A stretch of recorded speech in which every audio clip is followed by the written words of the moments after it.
اگر آپ دنیا کی تاریخ کا مطالعہ کریں تو تمام سویلائزڈ سوسائٹیز یا وہ ممالک جنہوں نے ترقی کی ہے ان کے اندر باقی خوبیوں کے ساتھ ساتھ ایک خوبی یہ بھی ہے کہ انہوں نے اپنی صلاحیتوں کا، اپنے ٹیلنٹ کا، اپنے نوجوانوں کے اندر جو خوبیاں تھیں ان کی قدر کی۔ وہ خوبیاں، وہ صلاحیتیں، وہ ٹیلنٹ ایک مزدور سے لے کر ایک پڑھے لکھے شخص تک اور ایک کسان سے لے کر ایک سرمایہ دار تک،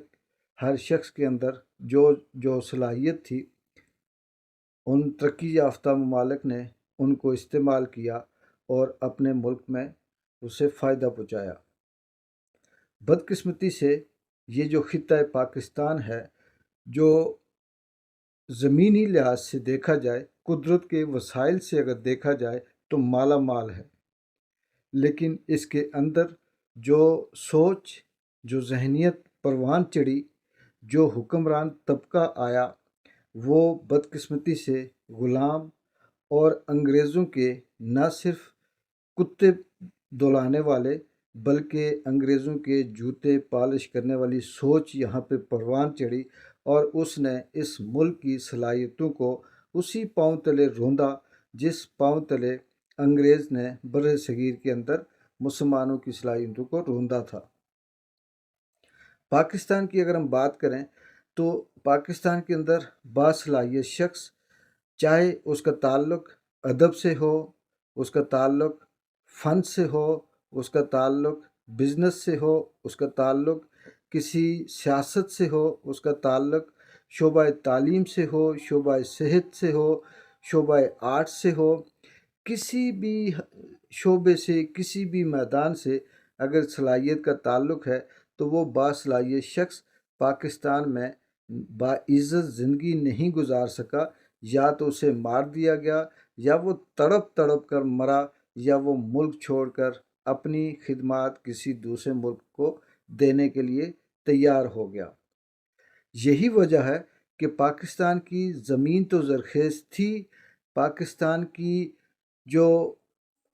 جو آب و ہوا ہے وہ تو خوبصورت تھی، لیکن پاکستان کی جو سوچ ہے، پاکستان کی جو صلاحیت ہے وہ بانجھ ہو گئی۔ اس کی بانجھ ہونے کی وجہ صرف اور صرف یہی تھی کہ پاکستان میں ہر اس شخص کو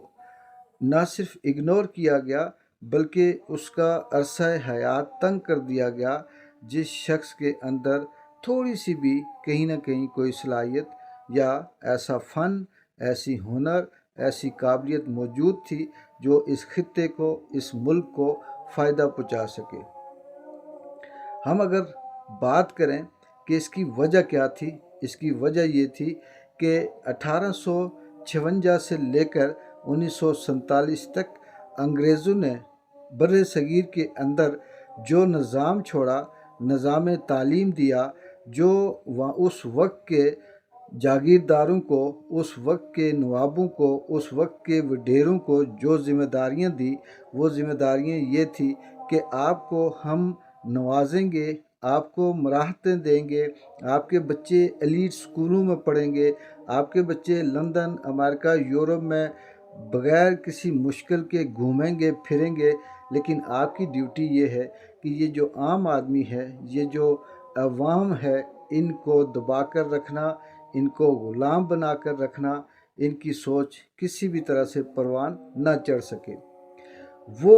جو سوچ تھی، اس وقت کا جو وڈیرا تھا، اس وقت کا جو نمبردار تھا، اس وقت کا جو اپنے آپ کو نواب کہلاتا تھا، جب انگریز نے بر صغیر کو چھوڑا تو ان کو پورے صوبے دے گیا، کسی کو ضلع دے گیا، کسی کو سرمایہ دے گیا، کسی کو باعث جائیدادیں دے گیا، اور آج ان لوگوں کی دوسری، تیسری، چوتھی نسل پاکستان کے اندر اسی اسکرپٹ کے اوپر چل رہی ہے۔ پاکستان 1947 کو جب انڈیا، ہندوستان اور پاکستان اپنے اپنے خطے سے الگ ہوئے، ان کا جب بٹوارا ہوا تو بہت سے ایسے لوگ، لاکھوں کی تعداد میں وہ قابل لوگ جو ہندوستان کے اندر جاگیردار بھی تھے، امیر بھی تھے، باعزت زندگی بھی گزارتے تھے، ان کا تعلق مختلف شعبہ زندگی سے تھا، وہ ہجرت کر کے